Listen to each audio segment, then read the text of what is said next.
Ang langkapantay na martial god, unang yugto. Kabanata 88, Pagpuksa. Sige. Sapat na para sa araw na ito. Nag-aalok ako sa iyo ng isang magandang pagkakataon ngunit hindi mo alam kung paano ito pahalagahan. Dahil napagpasyahan mong kumilos sa ganitong paraan, kung gayon. Biglang tumigil sa pagsasalita si Duan Tianlang at saka nagtaas ng kamay. Ikinumpas niya ang kanyang kamay bilang hudyat at pagkatapos ay isang unos ng mga palaso ang nagsimulang sumipol sa hangin habang naglalabas ng malakas na chi. Sila ay umaatake.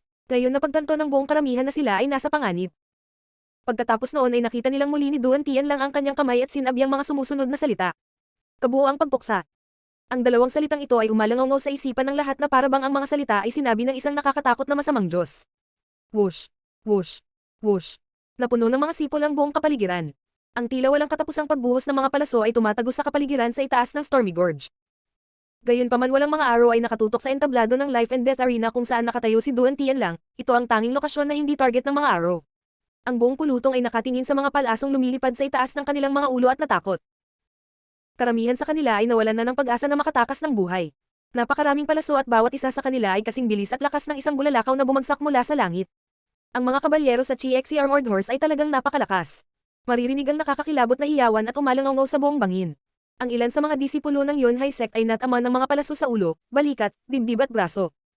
Pulang-pula na dugo ang pumupuno sa bangin na parang karagatan. Tanging ang pinakamalakas na cultivator sa loob ng bangin ang nakaiwas sa mga palaso.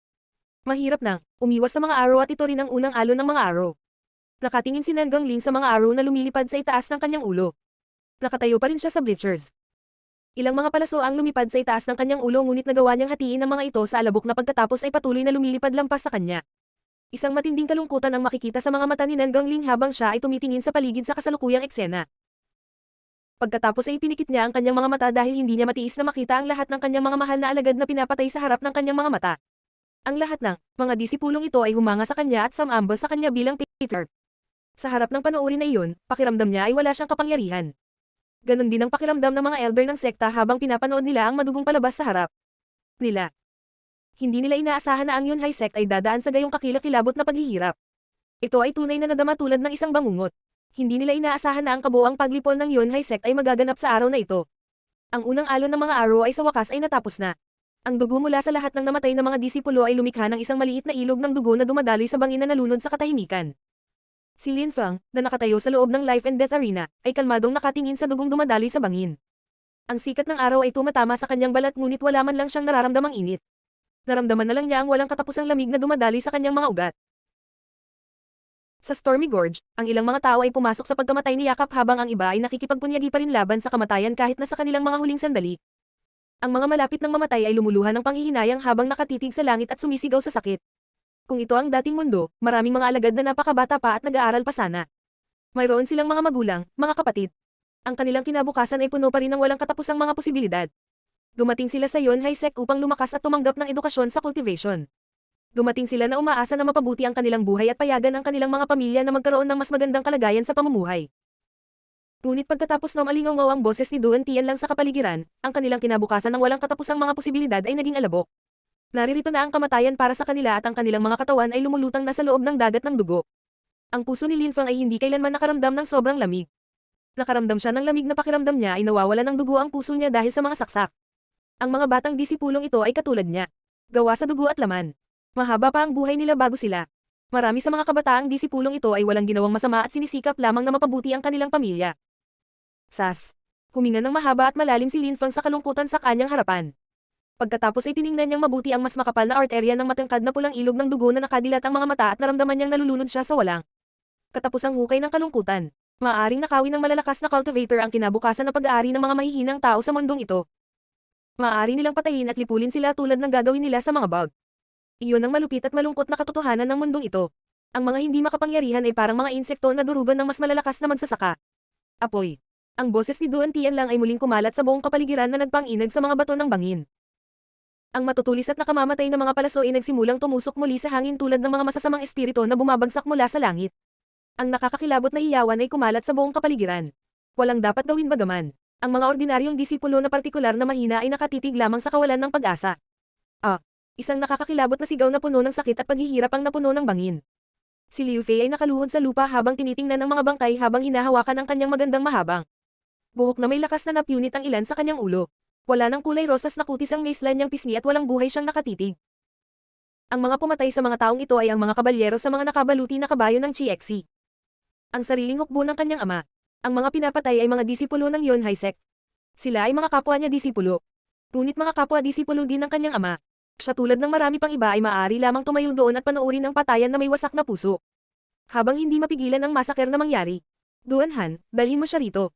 Sabi ni Duan Tian lang na may malamig na tono habang nakatingin kay Liu Fei. Bahagyang tumanggo si Duan Han at lumipat kay Liu Fei. Ngunit sa sandaling iyon, isang napakabilis at maliksi na siluwet ang mabilis na damapo sa harap ni Liu Fei. Si Lin Fang iyon. Mawala ka, kung gusto mong mamatay, huwag kang mag-alala, sandali na lang. Sabi ni Duan Han habang mukhang walang ekspresyon. Ngunit si Lin Fang ay tila hindi niya narinig ang mga salita ni Duan Han. Nakatitig lang ito sa kanya gamit ang itim niyang mga mata. Nakatingin siya kay Duan Han na may malamig at kalmadong ekspresyon.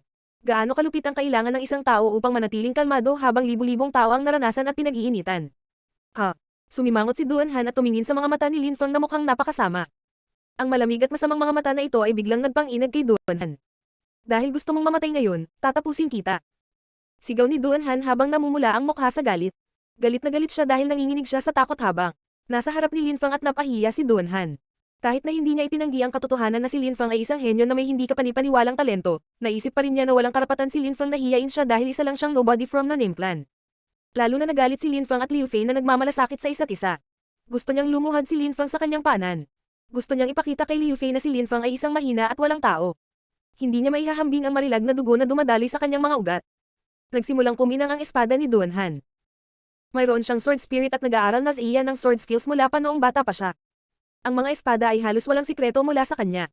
Ang kanyang mga kasanayan sa espada ay napakahusay na hindi na niya kailangan ng isang espada upang magamit ang kanyang mga kasanayan sa espada. Sa kanyang mga kamay, halos lahat ay maaaring maging isang espada. Isang napakalakas na espada na si Chi ang lumabas mula sa kanyang palad at lumikha ng malakas na hangin na gumagalaw patungo kay Lin Fang. Si Duan Han ay hindi gumagamit ng anumang partikular na kasanayan. Nais niyang ipakita kay Liu Fei na siya ay napakalakas at kayang patayin si Lin Fang sa isang simpleng pagwagayway ng kanyang palad. Pierce. Ang katawan ni Lin Fang ay gumagalaw ng maganda patungo sa pag-atake. Hinawakan niya ang kanyang espada at tinusok patungo sa espada ni Duan Han na si Chi na eksaktong tumututok sa pinakamahina nitong punto. Naintindihan naman agad ni Duan Han. Tubos niyang naunawaan na ang Chi na ginagamit niya ay nagkaroon ng anyo. Napakalinaw sa kanya kung aling bahagi nito ang mas malakas at aling bahagi ang mas mahina. Sas. Ang espada ni Duan Han na si Chi ay nawala sa isang iglap. Ang espada ni Lin Fang na puno ng nakamamatay na Chi ay gumagalaw pa rin patungo kay Duan Han sa hindi kapanipaniwalang bilis. Nagulat si Duan Han ngunit mabilis siyang nag-react. Itinaas niya ang kanyang kanang kamay at naglabas ng isang malakas na Chi na bumaril patungo sa espada ni Lin Fang na may tunog ng pagsipol. Gayunpaman, hindi pa rin sapat ang Chi na ito para pigilan ang pag-atake. Ang espadang humahanggos patungo sa kanya ay hindi man lang bumagal. Ang espada ay puno pa rin ng nakamamatay na Chi na parang kamatayan at pagkawasak. Kumunat ang noo ni Duan Han. Siya ay isang cultivator ng ika-4 na layer ng Ling Chi. Siya ay mas malakas kaysa kay Lin Fang, ngunit bakit ang espada ni Lin Fang ay nagbigay sa kanya ng napakasamang premonition? Itinaas ni Duan Han ang kanyang dalawang kamay para pigilan ang napakalakas na nakamamatay na Chi ngunit hindi ito gumana. Ang kanyang katawan ay napaatras ng malakas na pag-atake ni Lin Fang. Art. Sinabi ni Lin Fang na may mahinahon at walang awa na tono. Ang Chi mula sa kanyang mahabang espada ay nagbibigay ng pakiramdam na ang kamatayan mismo ay nasa loob ng espada. Ang lakas ng kanyang espada ay walang katapusang umuusbong mula sa kanyang mahabang espada. Ang Chi at puwersang lumalabas sa espada ni Lin Fang ay mukhang natural na para bang direktang hinihigop ito mula sa kapangyarihan ng langit at lupa. Paano ito posible? Tumitig si Duan Han at hindi makapaniwala sa kanyang mga mata. Ang puwersa ng espada, ang espadang iyon, ang lahat ay pinagsama sa perpektong pagkakaisa. Kahit na sa kanyang mga taon ng pagsasanay ay hindi niya magawa ang gayong gawain. Ang espadang iyon ay kasing bilis ng kidlat at ang kapangyarihan nito ay hindi kapanipaniwala. Si Duan Han ay ganap na walang oras upang kontrahin ang isang pag-atake na may ganoong kapangyarihan. Wala siyang choice kundi umiwas. Ginagamit niya siguro ang kanyang Sword of Nirvana. Ang kakayahang panatilihin ang kapangyarihang iyon kahit na sa panahon ng pangalawang pag-atake ay talagang hindi kapanipaniwala. Si Lin Fang ay isang henyo pagdating sa mga kasanayan sa pag-aaral. Nakakatakot talaga ang kapangyarihan niya. Siguradong hindi siya mamamatay ngayon. Ang atensyon ni Protector Bay ay nasa Lin Fang sa simula. Lahat ng tao sa Yonhai sect ay maaaring mamatay maliban kay Lin Fang. Si Protector Bay ay hindi naging malupit o walang awa kapag iniisip na lahat ay maaaring mamatay maliban kay Lin Fang.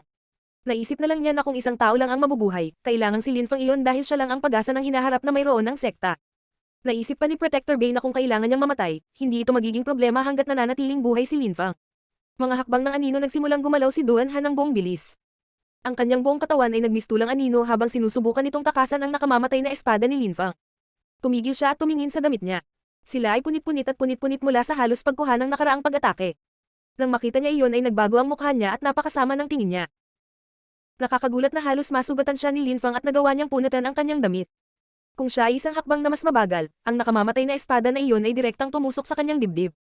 Pambihirang kahihiyan at kahihiyan lang ang naramdaman ni Duan Han. Siya, na nakalusot sa ika-4 na layer ng Ling Chi, ay biglang halos nasugatan ni Lin Fang, na nakalusot lamang sa pangalawang layer ng Ling Chi. Katulad kanina, muli siyang pinahiyan ni Lin Fang. Napakaswerte mo pero ngayon kailangan kong magseryoso. Sinisikap ni Duan Han na itago ang kanyang galit at manatiling kalmado. Siyempre, hindi niya aaminin na muntik na siyang masugatan ni Lin Fang dahil sa kanyang pagmamataas. Mas gugustuhin niyang iugnay ito sa swerte ni Lin Fang. Nakapasok ka sa ika-4 na layer ng Ling Chi. Nabasag ko na ang pangalawang layer ng Ling Chi. Ikaw ay tila napakalakas at tila hindi ako katumbas ng pagsisikap na lumaban. Ngunit muntik na kitang masugatan at pagkatapos ay ipatungkol mo ito sa swerte. Nakikita, kung hindi ka dapat naging seryoso nang tumakas na lang habang nakatali ang buntot mo sa pagitan ng mga paa mo. Duan Han, hindi mo ba naisip na wala kang kahihiyang nagpapanggap sa ganitong lawak? May ngiti si Lin Fang sa gilid ng kanyang bibig. Ang kanyang itim na mga mata ay nagniningning ng layuning pagpatay. Ang kanyang mga salita ay panlilibak kay Duan Han. Ang walang kapantay na martial god, unang yugto. Kabanata 89. A Lonely Sword. Paano ka naging walang hiya dito? Lumapit si Liu Fei kay Lin Fang. Nakatingin siya kay Duan Han na may malamig na titig, ang kanyang mga mata ay puno ng puot at paghamak. Sinira ni Duan Tian lang at ng kanyang anak ang Yun Haisek. Sisiguraduhin niyang pagsisisihan ito ng dalawang kasuklam-suklam na tao sa buong buhay nila. Nang marinig ni Duan Han na iniinsulto siya ni Liu Fei, ang pangit ng mukha niya. Noon pa man ay iniisip ni Duan Han na magiging asawa niya si Liu Fei at ang makitang insultuhan siya ng kanyang magiging asawa at pinoprotektahan ng ibang lalaki ay nagpagalit sa kanya. Wala akong kahihiyan. Ang basurang iyon ay hindi man lang ako kayang talunin at ako ay walang hiya. Sabi ni Duan Han habang malamig na nakatingin kay Lin Fang at pagkatapos ay nagsabi. Fei Fei, ipapakita ko sa iyo ang napakalaking agwat na umiiral sa pagitan niya at sa akin. Masyadong malaki ang pagkakaiba. Ako ay nasa pangalawang layer ng Ling Chi at ikaw ang ika-4 na layer ng Ling Chi. Halatang napakalakas mo pero ang pagmamayabang sa harap ko ay tiyak na masasabing walang hiya. Sabi ni Lin Fang na hindi man lang natakot kay Duan Han. Pagkatapos ay dinagdag niya, kung ikaw ay sapat na matapang pagkatapos ay subukan at atakihin ako. Ipapakita ko lang sa'yo na hindi ko na kailangan pang gumalaw sa kinatatayuan ko para talunin ka. Sigaw ni Duan Han. Galit na galit si Duan Han dahil sa matalas na dila ni Lin Fang. Nakatayo siya sa parehong posisyon habang hinihintay si Lin Fang na gumawa ng unang hakbang. Ang madilim na mga mata ni Lin Fang ay nagpakita ng bahagyang masayang ekspresyon sa isang segundo. Biglang ipinikit ni Lin Fang ang kanyang mga mata at nakaramdam ng ganap na kapayapaan at katahimikan. Nadama niya ang kapayapaan sa mundong ito na gawa sa kadiliman. Ang pinakamalakas na ingay ay hindi makakaabala kay Lin Fang sa sandaling iyon. Sa isip ni Lin Fang, mayroon lamang isang madilim na mundo na puno ng lamig at amoy ng kamatayan. Naramdaman ni Lin Fang na walang sword chi na umiiral sa mundong ito at ang life and death arena ay ganap na. Kalmado sa loob ng mundong ito ng kadiliman. Sa sandaling iyon, isang kulay abo na itim na anino ang lumabas sa espada ni Lin Fang na dahan-dahang pumupuno sa kapaligiran. Ito ay tila anino ng kamatayan na dumating upang angkinan ang mga patay. Malamig ang kamatayan. Madilim ang kamatayan. Nandito na ang kamatayan. Binuksan ni Lin Fang ang kanyang mga mata at napuno sila ng hindi maipaliwanag na kadiliman na naging dahilan. Upang magmukha siyang mas walang puso kaysa dati. Nagsimulang gumalaw si Lin Fang at ang kulay abong itim na chi na lumalabas mula sa kanyang mahabang espada ay nagsimulang sumunod sa kanya. Ang kanyang espada ay tila kayang lipulin ang lahat ng 10,000 bagay sa loob ng nilikha. Nagsimula siya ng isa pang strike gamit ang skill na Sword of Nirvana. Malungkot na espada. Ang puwersang ipinakalat ng espada ay mas mahina kaysa dati. Ang chi ay hindi gumawa ng mga tunog ng pagsipol habang ito ay tumusok sa hangin. Ang espada sa pagkakataong ito ay tila nag-iisa at tahimik. Dala ng espada ang amoy ng kamatayan na para bang lilipulin nito ang lahat sa loob ng mundo upang gawin ang sarili na tanging bagay na natitira. Isang malungkot na espada. Ang mukha ni Duan Han ay lubhang nagbago. Para bang naiintindihan niya ang panganib ng espada na nasa kamay ni Lin Fang. Napapaligiran siya ng nakakatakot na enerhiya na parang kamatayan at labanan, hindi niya maiwasang manginig sa takot. Celestial Propulsion. Gumamit si Duan Han ng mataas na kalidad na kasanayan ng Zuan level. Isang napakalakas na diwa ang lumitaw sa harapan ng katawan ni Duan Han habang siya ay nagsimulang umatras. Krr. Isang maliit na tunog ang narinig. Ang malungkot na espada ay may kapangyarihang lipulin ang lahat ng bagay sa loob ng nilikha. Maging ang mataas na kalidad na Zuan level technique ni Duan Han ay nawala nang mahawakan nito ang enerhiyang ibinubuga ng espada ni Lin Fang. Mawala. Sa sandaling iyon, isang malakas na sigaw ang kumalat sa buong kapaligiran. Isang nakasisilaw na espada ang bumasag sa chi mula sa malungkot na espada. Ang katawan ni Lin Fang ay na-project pabalik na parang dahon sa hangin ngunit ang pag-atake ay nakarating sa destinasyon nito at si Lin Fang ay umubo ng ilang subo ng dugo. Ang umatake ay si Duan Tian lang. Sobrang lamig ng mukha niya. Mukhang handa na siyang patayin si Lin Fang sa mismong lugar. Ang mga master ng espada ay nasa perpektong pagsasanib sa kanilang mga espada hanggang sa maaari silang makipagpalitan ng enerhiya sa isa't isa. Tinatawag itong puwersa ng pagkakaisa.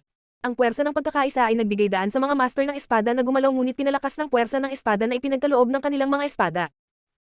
Nagbigay daan din ito sa kanila na magsagawa ng mas malakas at mas malalakas na pag-atake na hindi na umaasa sa chi. Ang mga tunay na henyo lamang ang maaaring matutong makabisado ang kanilang puwersa sa ganoong lawak. Kakailanganin nilang nasa pinakamababa sa layer ng Ling Chi upang magamit ang puwersa ng pagkakaisa. Gayunpaman, ang puwersa ay mas mahusay at malakas kapag ang mga cultivator ay nakalusot sa ikalima o ika-6 na layer ng Ling Chi bago ito gamitin. Si Duan Han, ang anak ni Duan Tianlang, sa sandaling nakalusot siya sa ikatlong layer ng Ling Chi ay natutunan kung paano gumamit ng puwersa ng pagkakaisa. Siya ay isang tunay na henyo. Ang Sword Chi at Sword Force na pinakawalan kapag gumagamit ng Unity Force ay hindi madaling nakakalat. Ang puwersa ng pagkakaisa ay lubos na pinalamutian ng kapangyarihan at ilang beses na mas malakas kaysa sa mga normal na puwersa. Tanging ang mga Sword Masters na mga henyo lamang ang makakaunawa sa kapangyarihan sa likod ng puwersa ng pagkakaisa bago makarating sa Zuan Chi layer. Si Lin Fang na nakalusot lamang sa pangalawang layer ng Ling Chi ay nagawang linlangan si Duan Han. Si Lin Fang ay nagsimulang gumamit ng Unity Force kanina ngunit hindi niya ito makontrol kaya naman nagkaroon ng oras si Duan Tianlang para matakpan ang kanyang pag-atake. Sa sandaling iyon, si Lin Fang ay may dugong umaagos mula sa sulok ng kanyang bibig ngunit ang kanyang madilim na mga mata ay nagpapakita pa rin ng masayang ekspresyon. Magkasama ang mag-ama na lumalaban sa iisang disipulo. Wala talaga kaming pagkakapareho. Hinding-hindi ako magiging ganoon kawalanjiya. Napakatalon ng mga salita ni Lin Fang kaya naramdaman ni Duan Han na tinutusok siya sa puso. Tumahimik ka nga, sabi ni Duan Han na galit na nagmukha siyang demonyo. Kinamumuhian niya si Lin Fang mula sa kaibuturan ng kanyang puso. Duan Han, ano ang silbi ng pakikipagtalo sa isang taong patay na? Sinabi iyon ni Duan Tianlang sa isang malakas ngunit walang malasakit na boses at pagkatapos ay nagsimulang gumalaw ng diretso patungo kay Lin Fang. Duan Tianlang, ang pag-atake sa mga junior disciples ay talagang pinakamasamang bagay na magagawa ng isang matalinong senior cultivator. Isa kang walang kwentang tao. Si Nan Gangling at ilang elder ay nahulog mula sa langit at dumaong sa life and death arena sa harap lamang ni Lin Fang. Humakbang si Duan Tianlang ngunit nang makita niya ang lahat ng matatandang kasama ni Nan Gangling ay nag-alinlangan siya. Biglang, isang napakalakas na chi ang napuno ng kapaligiran at ang kalangitan ay tila babagsak sa ilalim ng presyon. Dahan-dahan nating papatayin ang matatandang ito sa paglipas ng panahon ngunit kailangan muna nating patayin si Lin Fang. Sinabi ito ni Duan Tianlang na may neutral na tono na parang wala siyang sinabing espesyal. Nagsama siya ng ilang mahuhusay na magsasaka upang suportahan siya at hindi natakot sa kapangyarihan ng Yunhai Sect. Ang Patriarch ng Haoyu Sect, ang Patriarch ng Ice and Snow Village Mountain pati na rin ang isa sa Mosho Sect. Lahat sila ay napakalakas na cultivator sa kanilang sariling karapatan. Dinala rin nila ang kanilang mga matatanda at mga alagad bilang suporta. Sila ay isang mas malakas na puwersang panlaban kaysa sa Yunhai Sect. Sa oras na ito, ang kanilang layunin ay lipulin ang Yunhai Sect, kunin ang lahat ng pag-aari nila at pagkatapos ay ibahagi ito ng pantay-pantay sa pagitan nila. Iyon talaga ang isa sa mga dahilan kung bakit nagawang kumbansihin ni Duan Tianlang ang lahat ng mga patriarch na ito na sumama sa kanya at tulungan siyang makakuha ng mga natatanging disipulo para ipadala sila sa Holy Courtyard ng Zuyu. Maraming bagay na dapat kunin mula sa Yunhai Sect. Mga kamanghamanghang kayamanan, malalim na kasanayan at mga diskarte sa liksi, pati na rin ang mga natatanging kabataang disipulong ito. CXC Armored Cavalry Troops, patayin silang lahat. Nag-wave ng kamay si Duan Tianlang. Kaagad na nagsimulang tumakbo ang mga kabalyerya sa mga nakabaluti na kabayo ng CXC patungo sa loob ng bangin.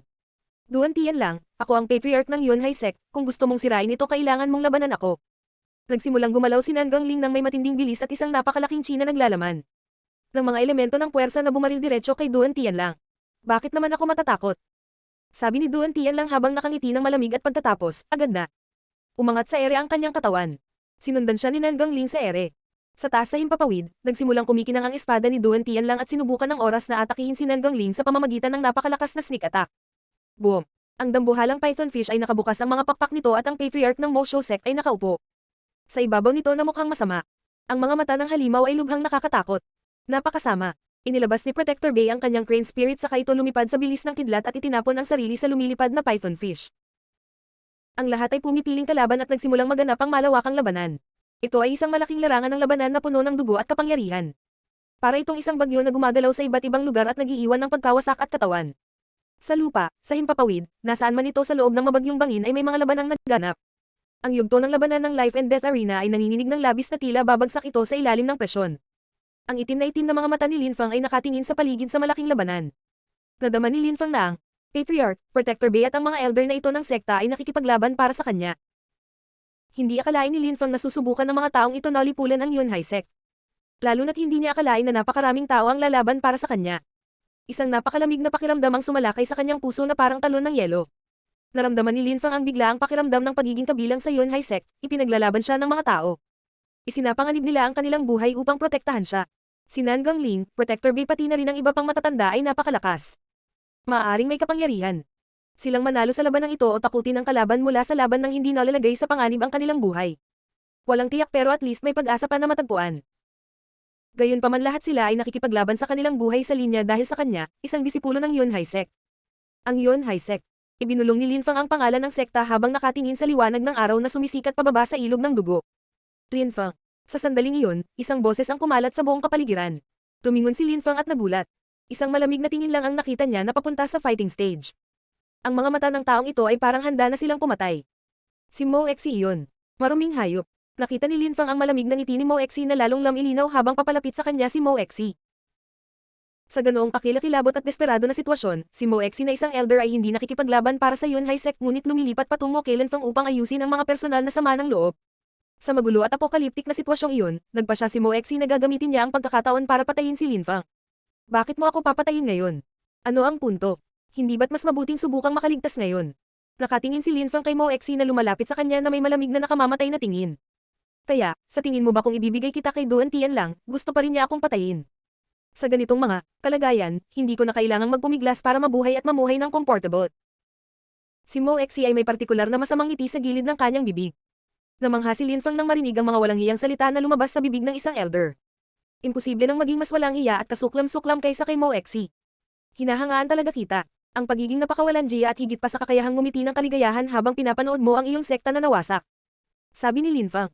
Bakit? Bakit hindi na lang isaalang-alang ang mga nanalo bilang dakila at ang mga natalo ay basura? Ang mga talunan sa aking mga mata ay palaging nasa mali. Makapangyarihan si Duan Tian lang at kung gusto niyang lipulin ang Yun Hai Sect, walang silbi na labag sa kanyang kalooban.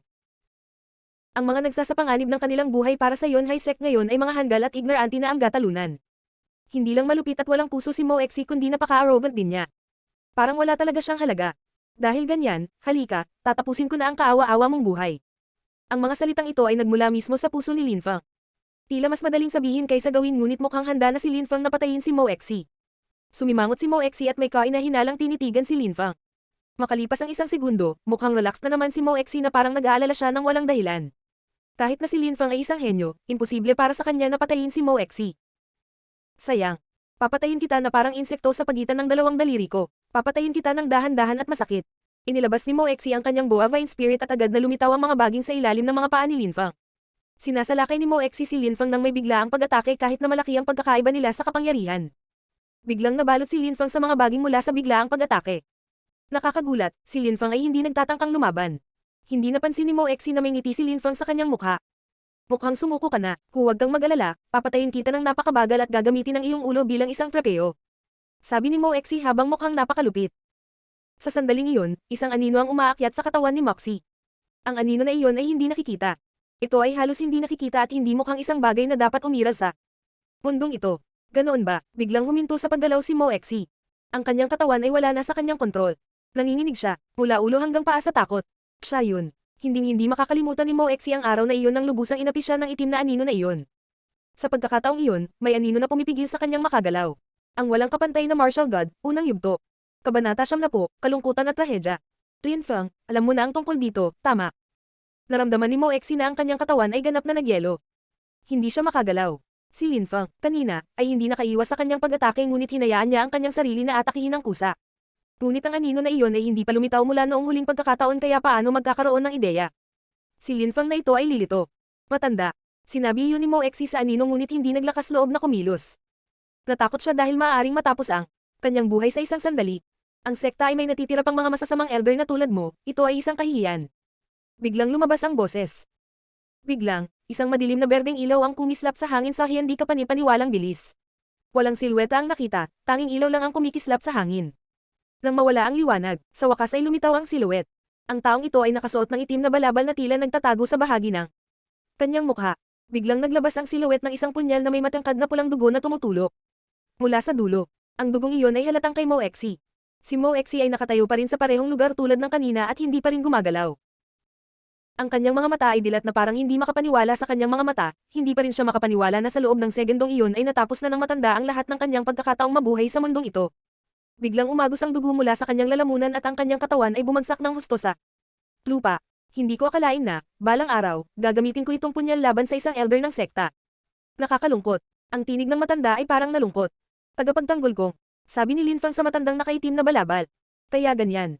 Ang anino na iyon ay pag-aari ng matandang nagprotekta sa bangin ng kalaliman. Paano mo nalaman na nandito ako? Tumingin si Protector kong kay Lin Fang habang tumatango.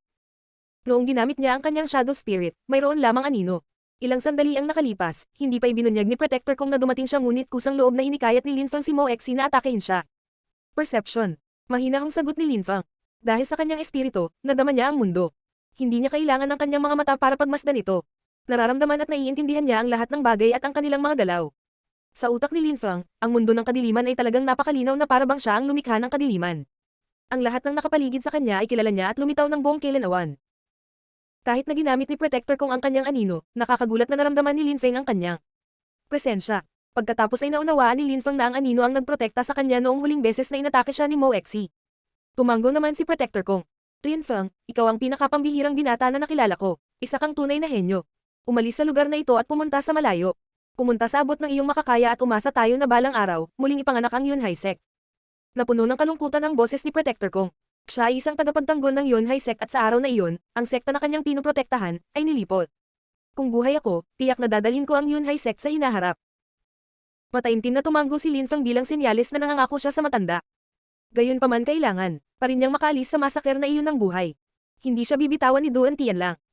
Sa langit, umuulan ng dugo. May napatay na nakasuot ng maitim na damit. Mukha itong elder ng Yunhai Sect. Kung Ming, kanina pa kita hinihintay. Pagkatapos ay may nahulog na silhouette mula sa langit at lumapag sa harap ni Protector kong. Walang imak si Protector kong at nanginginig siya sa galit. Biglang nagbago ang ekspresyon ng mukha niya at nawala siya sa isang kisap mata. Anino na lang niya ang natitira sa lupa. Sa sandaling iyon, isang silhouette sa kalangitan ang nakatingin sa dugo at pagkatapos ay sa bangkay ni Mo Exi sa lupa. Puno ng puot ang mukha ng taong iyon.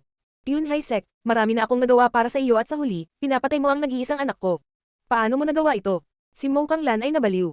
Tumingon siya at tumingin kay Duan Tian lang at Nangangling na nag-aaway. Mamatay. Nag-isip ng masama si Mo Kanglan. Ang kanyang silhouette pagkatapos ay kumislap sa kapaligiran at damapo sa tabi ni Nangangling at buong puso siyang nagsimulang lumaban sa panig ni Duan Tian lang. Laban kay Nangangling. Hindi alam ni Nangangling na patay na si Mo Exi kaya hindi niya naintindihan ang nangyayari. Ang pag-atake ni Mo Kanglan ay nagproyekto kay Nangangling diretso sa espada ni Duan Tian lang. Biglang bumulwak ang dugo mula sa kaliwang braso ni Nangangling at nahalo sa maliwanag na tiwanag na inilabas ng espada. Ang kaliwang kamay ni Nangangling ay ganap na naputol ng espada. Mo Kanglan. Bumagsak si Nangangling sa lupa ngunit hindi man lang tumingin sa kanyang kamay na naputol. Sa halip, nakatitig siya kay Mo Kanglan na nagtulak sa kanya sa pag-atake. Mo Kanglan, ang kanyang kaibigan at isang dakilang elder ng Yunhai Sect. Ito ang aking paghihiganti. Malamig na sabi ni Mo Kanglan habang nakatingin sa bangkay ni Mo Exi na nakahandusay sa lupa. Pagkatapos ay napansin ni Nangangling ang bangkay ni Mo Exi at ang kanyang sariling sugat. Pagkatapos ay sa Protector kong sa gitna ng labanan. Si Mo Exi ay pinatay ni Protector kong. Malinaw na naiintindihan ni Nangangling ang nangyari. Mabuti at sa wakas ay nakuha niya ang nararapat sa kanya. Sabi ni Nangangling habang parang walang pakialam. Pagkatapos ay tumingin siya sa paligid niya. Nakita niya na maraming elder ang nasa mahinang posisyon at ang mga kalaban ay marami pa ring tao na hindi pa nakakasali sa mga laban. Nandoon lang sila para pigilan ang mga tao na makatakas. Lahat ng miyembro ng Yunhai Sect, magtipon ka agad sa paligid ko. Si Nangangling ay sumigaw ng mga salitang ito ng napakalakas at biglang, isang pulutong ng mga tao ang nagmumula sa lahat ng panig patungo sa yugto ng labanan ng Life and Death Arena. Parami ng parami ang huminto sa pakikipaglaban sa kanilang mga kasalukuyang kalaban. Iniwan nila sila at sumama kay Nangangling sa pinakamataas na yugto ng pakikipaglaban. Bukod kay Nangangling na naputol ang kamay, marami pang tao ang nasugatan at napuno ng dugo. Si Lin Fang ay nakatayo sa likod ng karamihan. Mukha siyang kalmado ngunit ang kanyang mga mata ay puno ng kalungkutan sa harap ng gayong trahedya. Alam mo na ba ang gagawin ngayon? Habang walang tigil ang pag-agos ng dugo mula sa braso ni Nangangling, nakatitig siya kay Duan Tian lang. Ang lahat ng tao sa karamihan ay hindi nangangailangan ng mga paliwanag. Tumango silang lahat bilang senyales na naunawaan na nila ang ibig sabihin ni Nangangling. Protector Bay, kunin mo siya. Sinabi yun ni Nangangling kay Protector Bay sa isang tame-time na tono. Mataimtim na tumango si Protector Bay. Ang kanyang crane spirit, sa lahat ng mga taong naroroon, ay ang pinakamalakas at pinakamabilis na espiritu. Kaagad pagkatapos, lumapag si Protector Bay sa gilid ni Lin Fang. Inilabas niya ang kanyang espiritu, ibinuka ang kanyang mga pakpak at tinawakan si Lin Fang. Sa wakas ay naunawaan na ni Lin Fang ang ibig sabihin ni Nangangling. Gusto nila. Lahat, kasama ang lahat ng elder ay nakatitig kay Lin Fang. Lahat ng uri ng ekspresyon ay makikita sa kanilang mga mukha ngunit ang ilan sa kanila ay nagpahayag. Pag-asa. Lahat ay nakatingin kay Lin Fang ng may pag-asa. Si Lin Fang ang tanging pag-asa nila. Masakit ang ulo ni Lin Fang. Pakiramdam niya ay nakatanggap siya ng isang bundok ng presyon sa kanyang mga balikat. Ang malalakas na taong ito ay gustong isuko ang kanilang buhay upang matiyak na si Lin Feng ay nakatakas ng buhay. Nais nilang isakripisyo ang kanilang sarili para sa kanya. Ang lahat ng mga buhay na ito. Upang iligtas ang isang buhay. Marami sa mga taong ito ay sapat na malakas na maaari nilang mabuhay kung sinubukan nilang tumakas ng mag-isa. Bagamat walang ugnayan sa pagitan ni Lin Feng at ng marami sa mga taong ito, pinili nilang lahat na ipagkatiwala ang hinaharap sa kanya. Dahil walang matibay na ugnayan si Lin Feng sa sekta, hindi nila alam kung ano ang gagawin niya kung makakatakas siyang buhay, ngunit lahat sila ay nakahinga pa rin ng maluwag na mga ekspresyon na parang ginawa na nila ang lahat ng kanilang makakaya. Ang tanging hindi tumitingin kay Lin Feng ay si Nan Gongli. Pinagmamasdan niya ang mga laban. Ako, si Lin Feng, ay may sariling mga talento at ang aking katapatan ay hindi mabibili. Paanong hindi siya magkakaroon ng pananampalataya sa taong nagsabi ng mga salitang ito? Isa lang ang nasa isip ni Nan Gongli, hayaang makatakas si Lin Feng habang nililinis nila ang daan para sa kanya.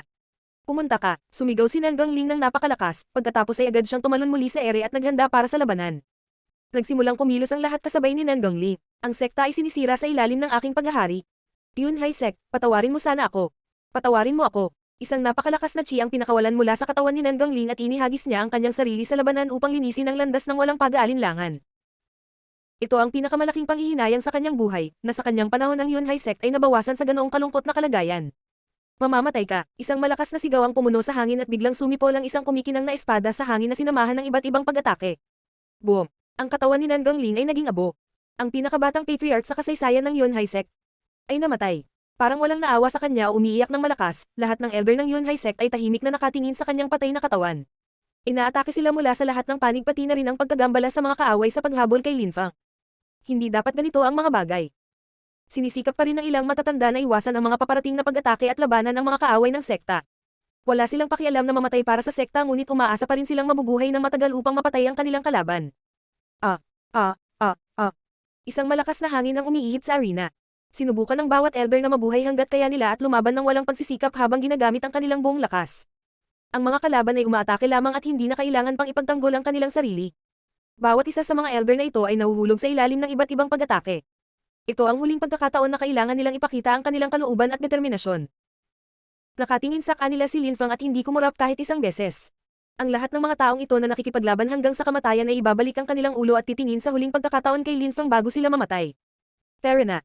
Sa wakas ay nagsimulang gumalaw si Protector Bay ng buong bilis tulad ng isang kometa na gumagalaw patungo sa abot tanaw. Ang mga pakpak ng crane ay lumilikha ng mga ipoypo habang sila ay pumutok sa hangin. Ang kapangyarihan ng mga ipoypo na ito ay masakit para kay Lin Feng na parang mga talon na tumatama sa kanyang balat, ngunit sa sandaling ito ang kanyang puso ay higit na nasasaktan. Ang kanyang mga kapwa-alagad, ang kanyang mga kaibigan at maging ang mga matatanda na walang utang sa kanya, ngunit ibinigay pa rin nila ang kanilang buhay para sa kanya. Lahat sila ay mamamatay habang siya ay mabubuhay pa. Saan sa tingin mo pupunta ka? Isang malakas na boses ang kumalat sa buong kapaligiran. Ito ay tulad ng matalim gaya ng dati. Isang nakasisilaw na espada ang lumitaw. Ito ang matandang lalaki na nakatayo sa tabi ni Duan Tianlang. Tusok na anino, mamatay. Isang malakas na boses ang kumalat sa buong kapaligiran ngunit parang wala saan. Isang madilim na berdeng ilaw lamang ang kumikislap ngunit ang liwanag na iyon, nakita ito ng lahat. Ang may-ari ng Shadow Spirit ay maaaring pumatay ng hindi gumagalaw. Kaya niyang ilabas ang mga kaluluwa ng ibang tao sa kanilang katawan at kitilin ang kanilang mga buhay. Pangahasta, sigaw ng isang boses na sobrang lakas. Nagbanggaan ang anino at ang dambuhalang. Nakasisilaw na espada. Para sa isang segundo, tila pareho silang nagtatangkang lunukan ng isa. Nasugatan. Ang matanda at nagsimulang umagos ang dugo mula sa kanyang dibdib. Sa sandaling iyon, lumitaw ang anino habang ang braso at ang punyal ay nawala sa paningin. Hindi man lang nakita ni Protector Bay ang nangyari at nagpatuloy sa paglipad patungo sa abot tanaw. Ang walang kapantay na martial god, unang yugto. Kabanata 71, ang sinaunang templo. Hindi ka maaaring umalis. Ang isa pang boses ay kumalit siya buong hangin sa likod ni Lin Feng at Protector Bay. Ang python fish ay naglalabas-masok ng makapal na usok. Bigla nitong ibinuka ang napakalaking bibig at huminga ng malalim na sumipol na umalangaw sa kapaligiran habang naglalabas ng malakas na chi. Kasabay nito, isang legendary rock ang nagbuka ng napakalaking pakpak nito at lumipad patungo kay Lin Feng at Protector Bay. Ang malakas na chi at ang agos ng hangin sa atmosfera ay nagpabagal sa pagtakas ni Lin Feng at Protector Bay. May impresyon si Lin Feng na ang kanyang katawan ay lalamunan ng mga halimaw na humahabol sa kanya. Kung hindi mahigpit na kinokontrol ni Protector Bay ang sitwasyon, si Lin Feng ay kinain na ng the python fish. Ang legendary rock ay isang Zuan level beast. Napakalakas nito. Tanging ang mga cultivator ng Zuan Chi layer ang makakakontrol sa kanila. Ang isang hininga ay maaaring maglabas ng hindi kapani-paniwalang dami ng enerhiya at si Lin Feng, sa sandaling iyon, ay hindi makatiis ng kahit kalahati ng hininga. Sugpuin sila. Si Teng Wuxian ay nasa katawan ng legendary rock at sumisigaw. Naglabas siya ng ilang itim na kadena at itinapon ang sarili kay Lin Feng habang sinusubukang mag-atake. Mawala. Isang malakas na sigaw ang narinig. Ang itim na kadena ay naharang ng isang tao at ang taong iyon ay ang matandang babae. Pumunta ka. Papatayin ko ang masamang hayop na ito. Kalmado ang boses ng matandang babae ngunit mataimtim na tumango si Protector Bay. 2 tao lang ang malakas para makahabol sa kanya. Ang isa sa kanila ay ang matandang lalaki na may dalang malaking espada at ang isa naman ay si Ten Wuxian na nakasakay sa Legendary Rock. Ang 2 taong ito ay parehong nagtangka na harangin siya sa kanilang mga pag-atake. Ang matanda ay nasugatan ni Protector kung kaya kung nagawa nilang patayin ang Legendary Rock, walang makakahabol kay Lin Feng. Tungkol sa sinabi ng matandang babae, si Protector Bay ay nag-alinlangan at naghinala na wala siyang kapangyarihang patayin ang Rock. Naaalala ko pa ang kasunduan natin. Mangyaring tandaan na sabihin kay Liu Kanglan, ang munting bastard na iyon, na pinatawad ko siya. Kung tungkol sa kasal ni na Wen Renyan at Liu Fei, kalimutan na natin ito, angkop si Lin Feng para sa posisyon na ito. Mahinahong sabi ng matandang babae. Tumawa si Protector Bay pero hindi sumagot. Bawal kang magmayabang hanggat hindi mo pa napatay ang aking Legendary Rock. Sinabi iyon ni Teng Wuxian habang malamig ang ngiti. Pagkatapos ay pinayugyug niya ang itim na kadena na halos mawalan ng balanse ang matandang babae. Habang siya ay mukhang malapit ng mahulog, ang maalamat na Rock ay handa nang lumunin siya ng buo. Napakatalino ng mga Zuan level beast, kaya nang sabihin ng matandang babae na gusto niya itong patayin, nakuha niya ang quote mula sa hayop. Ang hayop ay hayop. Napakalakas ng sigaw ng matandang babae sa malamig na tono. Ang mahaba niyang buhok ay lumulutang sa hangin. Pagkatapos, isang anino ng ulupong ang lumitaw sa kanyang likuran. Parang naging ahas ang buong katawan niya. Kaagad pagkatapos, dumiretso siya sa nakabukang bibig ng maalamat na Rock. Tama iyan. Hindi siya tumutol at sa halip ay dumiretso siya sa bibig ng maalamat na Rock. Sa sandaling iyon, nasa loob siya ng katawan nito. Nang makita iyon ni Lin Feng, labis siyang naantig. Tara na, walang pakialam na sabi ni Protector Bay. Tumingin sila sa likuran nila sa huling pagkakataon at lumipad palayo sa iles ng liwanag. Nakarinig lamang sila ng napakalaking dagandong na pumuno sa hangin mula sa malayo habang patuloy silang tumilipat sa abot tanaw. Nahulaan na ni Lin Feng kung ano ang nangyari sa maalamat Rock. Kung tungkol sa mga tensyon sa pagitan ni Lin Feng at Wen Renyan, hindi kinasusuklaman ni Lin Feng ang matandang babae dahil sa pagligtas kay Wen Renyan. Naiintindihan niya ito at kung bakit niya iniligtas ang nag-iisang estudyante niya. Walang pakialam ang matandang babae na mawalan ng mukha para mailigtas ang buhay ng kanyang mga alagad. Sa Yunhai Sect, siya ay isang tagapagtanggol. Handa rin siyang ialay ang kanyang buhay para sa sekta. Ang matandang babae ay talagang pangit at may kahilahilakbot na hukom ng pagkatao ngunit tiyak na karapat-dapat sa paggalang. Sa sandaling iyon, walang nakahabol kay Protector Bay.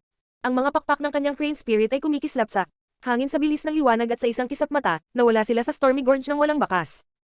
Sa wakas ay nakatakas si Protector Bay at Lin Feng mula sa Yunhai Sect na buhay ngunit wala silang anumang masayang emosyon mula sa pagkaligtas sa sakuna. Alam nilang nailigtas ang kanilang buhay dahil sa lahat ng dugong umaagos sa Stormy Gorge.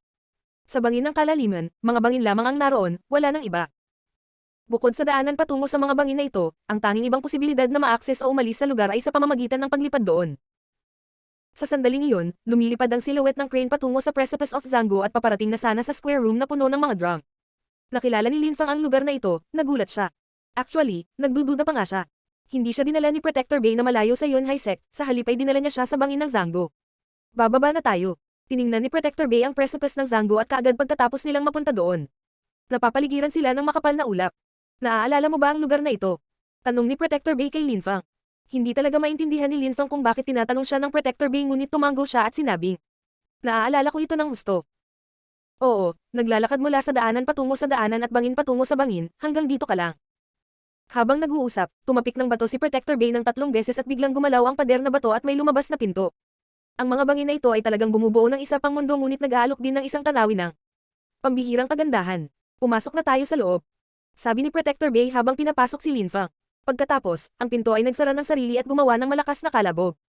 Parang templo ang lugar na pinasukan nila. Ito ay tila isang napaka-templo sa loob ng isang palasyo. Ito ay napuno ng isang anti-gang uri ng chi. Sa gitna ng templong iyon, may painting ng dragon at phoenix. Mayroong maraming mga haligi pati na rin na sumusuporta sa mga dingding ng sinaunang templo. Sa mga haliging ito, mayroong napakaraming mga ukit na kumakatawan sa iba't ibang mabangis na hayop. Nakapagtataka, hindi pa nakita ni Lin Feng ang marami sa mga mabangis na hayop na ito. Laking gulat niya na hindi niya kilala ang mga hayop sa mga inukit. Ang Yunhai Sect ay hindi nagtayo at nagtatag ng sarili dito para sa mga pisikal na katangian nito. Dito talaga ito na itatag dahil nadiskubre nila ang templong ito. Ang boses ni Protector Bay ay umalingaw sa templo at pagkatapos ay ipinagpatuloy niya ang pagpapakilala sa lugar kay Lin Feng. Ang mga napakalakas na cultivator sa nakaraan ay dapat na regular na pumupunta rito noong sinaunang panahon upang magsanay ng paglilinang. Siyempre, ang lugar na ito ay maaaring isang sinaunang sekta. Ang ilan sa mga pinakamakapangyarihan at mahiwagang kasanayan at diskarte na makikita mo sa Xingchen Pavilion ay talagang dinala mula rito. Bago namin mahanap ang mga kasanayan at teknik na ito, ang Xingchen Pavilion ay walang ganoong karaming napakalakas na kasanayan. Ngunit dahil mabilis kumalat ang balita at maraming tao ang may masamang hangarin, inilihim ang lugar na ito sa lahat ng nasa loob ng sekta. Tanging mga tagapagtanggol lamang ng Yunhai sect ang nakakaalam tungkol sa lugar na ito. Kahit ang Patriarch ay hindi alam na ang templong ito ay umiiral. Ang mga napakalakas na cultivator noong sinaunang panahon ay dumating upang magsanay dito. Kahit ang Patriarch ay hindi alam ang lugar na iyon. Naantig si Linfang sa katotohanang sinabihan siya ng sikretong ito. Nakapagtataka, tanging mga tagapagtanggol lamang ng sekta ang pinayagang pumunta rito. Pinagmamasdan ni Linfang ang templo ng buong atensyon. Ito ay kahanga-hanga, napakalaki at ang chi na dumadaloy sa hangin ay napakalakas. Ang templo ay napuno ng lahat ng uri ng kayamanan, kasanayan, pamamaraan at armas. Kahit na nababalot sila ng alikabok, lahat sila ay napakatanda na at malamang na napakalakas. Linfang, sumama ka sa akin. Nagsimulang maglakad si Protector Bay at dinala si Linfeng sa kailaliman ng templo. Ilang sandali pa, nakita nila ang kanilang mga sarili sa harap ng pasukan ng isang maliit na silid. Sa gitna ng silid na iyon, may inukit na kayumangging kahoy. May isang bookshelf din kung saan maraming libro. Bagamat nababalutan sila ng alikabok, maayos at maayos ang mga ito na nangangahulugang may nagayos sa lugar na ito kamakailan. Kukunin natin ang lahat ng mga kasanayan at diskarte ng Xingchen Pavilion. Lahat sila ay sulat kamay na mga kopya. Ang pinakamababang kasanayan at diskarte ay nasa antas ng Zuan. Ang pinakamataas na kasanayan. At ang mga diskarte ay mababa ang kalidad ng mga antas ng D. Mayroong hindi kapani-paniwalang dami ng mga libro ngunit ang mga ito ay lubhang mahirap matutunan at marami ang hindi maaaring sanayin. Kahit na ang mga tagapagtanggol ay nahirapan silang matuto. Ang pagsasanay sa mga ito kahit kaunti ay nagbibigay daan na sa atin na magsagawa ng napakalakas na pag-atake. Maaari kang pumili ng angkop na kasanayan para matutunan mo. Kung nakarating si Linfang sa lugar na ito noon, tiyak na matutuwa siya ngunit sa sandaling iyon, hindi niya maipahayag ang kahit kititing na tanda ng kaligayahan. Walang patid ang lahat ng mga pangyayaring naganap sa kanyang isipan. Hindi niya maalis ang mga nakakakilabot na larawang ito. Tara, tingnan natin ang isa pang kwarto. Hindi pa tapos si Protector Bay na magpakita ng mga bagay kay Linfang. Pagkatapos ay dinala niya ito sa isa pang anti-gang silid. Mga sandata. Ang sahig na gawa sa bato ay nagkakalat ng napakatanda ngunit malakas na chi na nagparamdam kay Linfang ng panginginig. Ang mga sandata na ito ay may mga espiritu.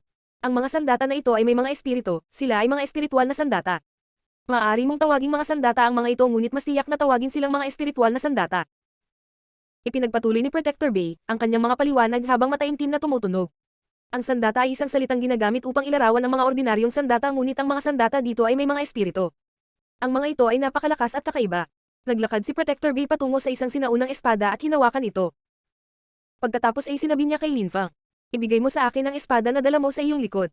Bahagyang tumanggo si Linfang at ibinigay ang kanyang mahabang espada kay Protector Bay.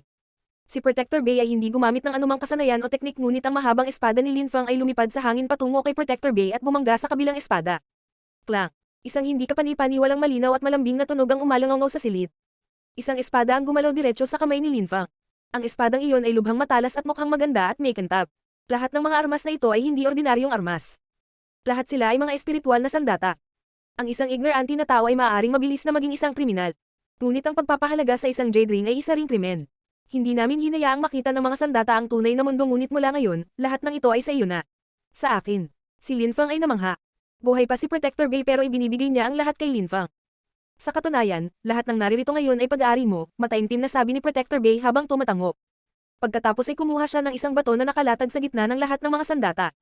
Nagmumukha itong ordinaryo. Ito ay isang sinaunang batong na, walang laman sa loob. Kung maglalagay ka ng isang patak ng dugo sa itaas, ang espasyo na nasa loob ng batong iyon ay magbubukas para sa iyo. Ipinaliwanag ni Protector Bay ang mga bagay kay Linfang habang iniabot ang bato sa kanya. Ginamit ni Linfang ang kanyang espada upang putulin ang dulo ng kanyang daliri. Pagkatapos ay hinayaan niyang bumagsak ang isang patak ng dugo sa bato. Unti-unting umaagos ang dugo niya sa bato at may kakaibang nangyari. Ang batong na ay nagpakalat ng maliwanag at nakasisilaw na liwanag. Ang dugo ni Linfang ay naging sobrang pula at dahan-dahang nagsimulang kumalat sa bato. Sa sandaling iyon, isang napakagandang sensasyon at emosyon ang bumalat sa puso ni Linfang. Ito ay kung si Linfang at ang batong iyon ay lumikha ng isang hindi mailarawan at hindi masisira na koneksyon. Naramdaman ni Linfang na ang kanyang buong kamalayan ay konektado sa bato. Sa loob ng batong iyon, mayroong isang napakalaking espasyo na puno ng mga bagay. Isang kakaibang pamilyar na amoy ang sumalakay sa butas ng ilong ni Linfang na bigla siyang nanginag. Ito ba? Ang mga pupil ni Linfang ay dilat at nakatitig kay Protector Bay. Tama ka, ito ang chi ni Nangongli. Noong nabubuhay pa siya, lahat ng pag-aari niya, lahat ng bagay sa sekta ay nakaimbak sa batong iyon. Ngayon, ikaw na ang may-ari ng batong iyon. Mataimtim na idineklara ni Protector Bay. Pagkatapos, titig na titig siya kay Linfang at sinabi, "Linfang, mula ngayon, ikaw na ang bagong patriarch ng Yunhai sect."